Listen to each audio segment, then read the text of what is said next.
Recording in progress. Okay, so we were then pretty much heading north to the border through pretty but arid country, sort of very southwestern looking, limited plant life, except where there was irrigation or a river. It was kind of desert-like and not that fascinating. We drove through and we were heading for Laredo. This was a big thing for us, of course, because we were now, after 3 years, going to be coming home. And we were going to be crossing by land in a Jeep with Bolivian license plates, us with US passports, and a big bag full of trinkets and souvenirs that we collected along the way, plus, of course, our camping gear and all that stuff. But we wondered what crossing this border would be like. Our passports were semi-diplomatic passports. They were the lowest diplomatic kind of passport you could have, but it was better than the standard passport. That was just because we were still Peace Corps funcionarios, right?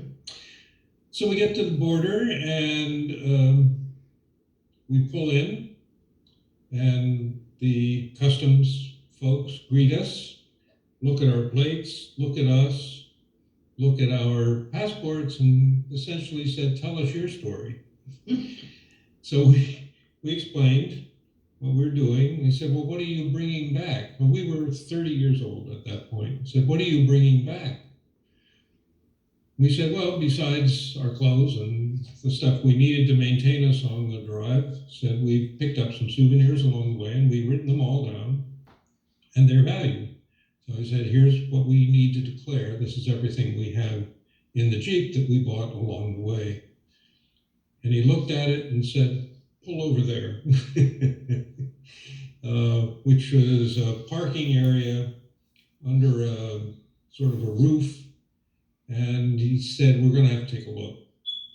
So we, out of the Jeep, opened the back, and we had all this stuff packed in a big cloth laundry sack, almost like a duffel bag size. It was long and narrow, because it fit that way under the seats in the back of the Jeep very well.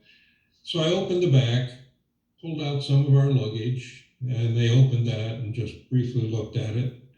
I think they might have had in mind that maybe we were bringing some illegal substances with us, but we were not.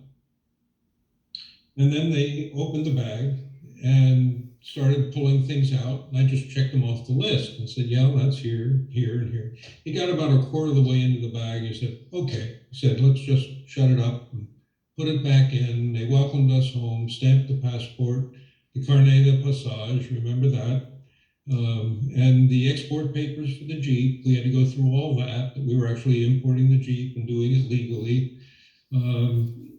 And it took a little while to get through there, but we came out late afternoon, I think, right?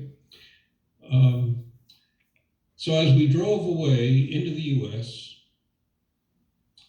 looked at Ardith and said, "Now what?" She said, "Ice cream." So